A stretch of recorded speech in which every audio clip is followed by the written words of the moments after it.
吵死了，而且好臭哦！我的屁股也会咳嗽啊！是什么让小新在被窝里屁放个不停呢？起因要追溯到今晨，在冷风凛冽的冬日清晨，尽管美伢将自己裹得像个粽子一样，仍难抵寒风侵袭。她一踏进家门，便被一阵奇怪的声音吸引，竟发现小新把自己裹成了一只搞笑的海狗造型。担心小新在寒风中受凉，美伢急忙将他拖回屋内，命令他换上暖和的衣服。然而小新对自己的创意造型颇为自得，不愿意轻易更换。在美伢的严厉斥责下，小新无奈地回屋更衣，同时心想正是看电视的黄金时段，决定一边看剧一边更衣。正当小裤子套到一半时，他已被电视剧情深深吸引，无法自拔。刚刚就叫你赶快把衣服穿好。在这种情况下，妈妈的叮咛自然成了治疗感冒的灵药。看着小新不断打喷嚏，美伢立刻给他测气体温，好像稍微有点发烧，光测额头可能不太准吧，要不然测一下吧。说的也是啊，我看一下啊。哎，耍我啊你！哎，真是的。对于小新的各种借口，美伢已经司空见惯。对不起，我是开玩笑的。由于还有诸多家务待办，美伢要求小新自己整理床铺，好好休息。听闻需要自己动手，小新立刻倒地装病，声称自己病重无力。但美伢一招击破小新的伪装。娜娜子，你来啦！哪里？娜娜子姐姐在哪里？如同电视剧中的聪明姐姐一样轻易识破谎言，小新无奈只得乖乖地去更换睡衣并整理床铺。小新轻轻地推开门，智能床铺已经自动完成铺设。为了不让小新感到无聊，美伢提议讲一个睡前故事。尽管如此，小新对邻里间的小道消息更感兴趣。一天工作结束回家的广志得知小新竟然感冒了，感到十分诧异。在他看来，像小新这种顽皮的孩子怎么可能轻易生病？当夫妻俩在家轻声讨论时，正巧被寻找晚餐的小新听到了。听到自己要吃稀饭，小新的眼睛立刻闪闪发亮，因为这通常是他能大快朵颐的时刻。爸，不是说不要再提了吗？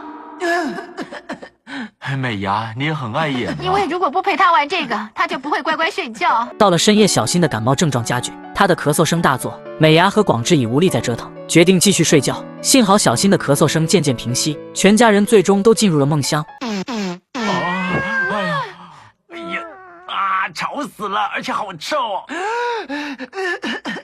我的屁股也会咳嗽啊！全家差点成为这场不请自来的疾病的牺牲品。这种感觉好像以前的喜剧啊！笑什么？你赶快来帮忙啊！来，赶快吃药。这一夜的折腾之后，小新第二天竟神奇般的恢复了元气，但家中的其他人却因为这场混乱感到疲惫不堪。管出什么事都推到我身上，真讨厌呢！这本来就是你的错。要等去公园散步了，要小心一点哦，记得要把大便装到袋子里带回来啊！小心一点哦！小狗又不是狗。小新的嘴巴可真是尖得很。当惠子阿姨流泪的时候，小新试图用自己的方式安慰她。是胖了3公斤没错，难道不行吗？我变胖了跟你有什么关系？我再想想哦。不要再想了！惠子是美伢的挚友，今天她计划拜访小新家。小新一大早就站在门口期待他的到来。这时，一些邻居大婶走过来，小新开始和他们八卦惠子的私生活。这个叔叔其实不想跟惠子阿姨在一起，都是惠子阿姨自己要追他的。而惠子正好在他们身后听到了这一切。面对这个可能会被整个社区传开的误会，惠子不知道以后该如何面对邻居们。美伢赶紧安慰她，并计划带小新去向大家澄清事实，然后让小新向惠子道歉。但敏感的小新却指出惠子变胖了，这让惠子更加伤心。我是叫你来道歉的。小新本想继续解释，但被美伢制止了。美伢认为生完孩子女性通常会有所发胖，但这并未能安慰惠子。难道你就不会撒个谎，说我看起来一点也不胖，让我心情好一点？于是美伢转移话题，夸奖小等。没想到一谈到孩子，惠子的眼泪立刻停了。她抱起小等，高兴地赞扬，认为这孩子非常聪明，运动能力出众，甚至未来有成为奥运选手的潜力。美伢对惠子的天真有些无奈，而惠子则觉得美伢缺乏对未来的担当。回想起小新小时候的种种，美伢总是夸奖他未来会非常聪明，但现在他仍是个调皮捣蛋的小孩。此时小等在客厅里闲逛，不经意地咕哝了几句，竟让惠子兴奋不已。他误以为小宝宝真的理解了他的话语。小新对此感到好奇，于是轻声呼唤小等，没想到这小家伙一听见名字就激动地扑了过来。一时间两人在客厅里嬉戏打闹，其乐融融。看到小新能和小等愉快地玩耍，惠子心里也舒畅了许多，觉得自己的担忧有所减轻。然而好景不长，小新不知怎地突然来了一个怪招。要等去公园散步了，要小心一点哦。记得要把大便装到袋子里带回来啊！小心！结果被美伢狠狠教训了一顿，因为她担心小新把小等当作小狗来玩，这让小新灵机一动，决定改玩画画。小等拿起画笔，兴高采烈地把小新画得面目全非。既然小等这么喜欢在人脸上作画，小新就任由他涂鸦。这时美伢和惠子走进来，目睹了这番情景。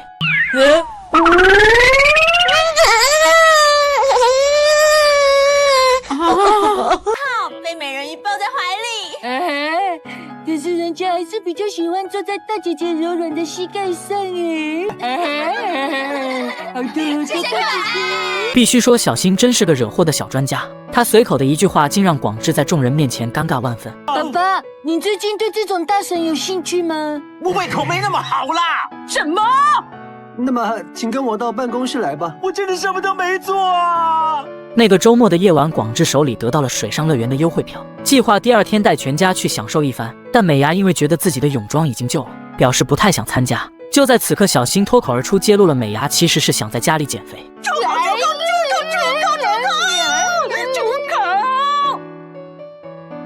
我要等瘦个5公斤以后再说。你跟小新2个人去吧。因此第二天，广志只能带着小新2人前往乐园。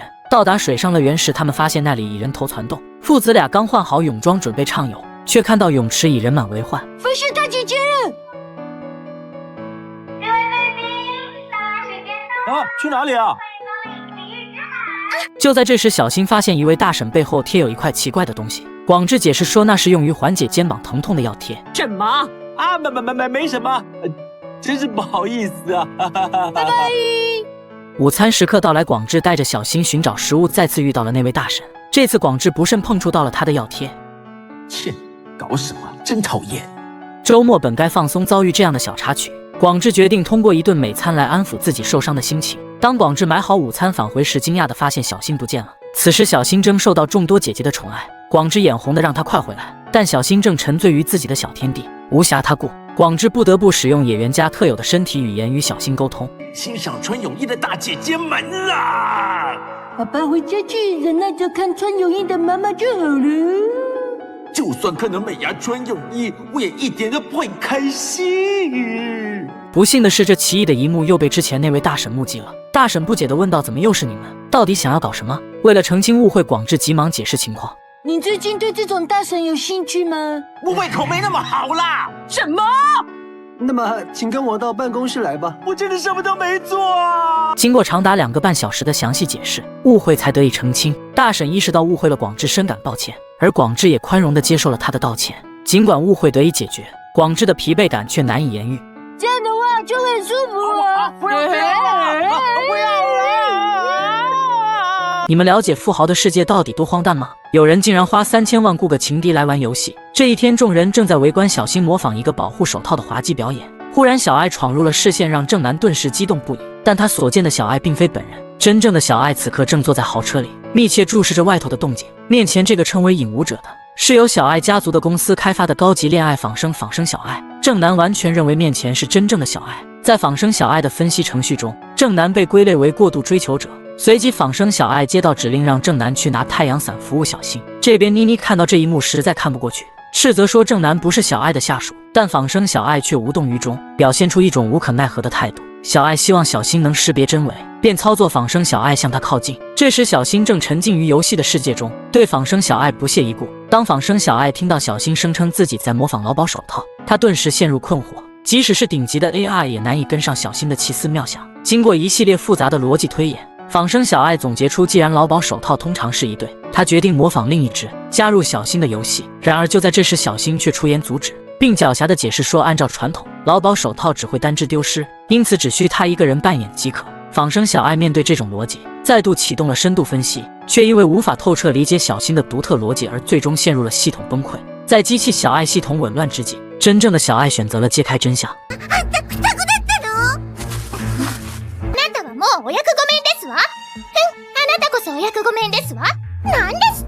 还宣称已经与小新达成了不可思议的通话。小爱毫不犹豫地示意耳光，虽然这对于仿生小爱而言不过是轻微的触觉刺激，却意外地激活了其防御机制。小爱毫不退缩，勇敢地挑战机器小爱。他灵活的动作轻易地闪避了对方的每一次攻击，而机器小爱的激光射击不但意外地将劳保手套打到了屋顶，还差点造成了人员伤害。危急关头，幸好黑鸡及时介入，阻止了事态的进一步恶化。接着，黑鸡向众人揭示了一个重要的信息：在机器小爱的后颈处藏有一个紧急关机按钮。不料黑鸡操作失误，误触了真正的小爱。与此同时，机器小爱却突然发起了攻击。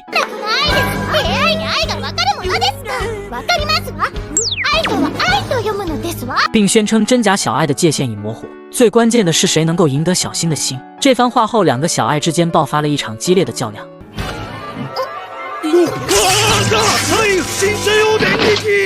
机器小爱在较量中占了上风。正当机器小爱准备带着小新远走高飞时，一场意外的失误发生了。他踩到了之前飞到屋顶上的劳保手套，这导致两人一起从屋顶跌落。在这一过程中，小新不慎按下了机器小爱的秘密开关，从而无意中终止了这一连串的混乱。お嬢様、愛とは一体何なのだ？ためらわないことだぞ。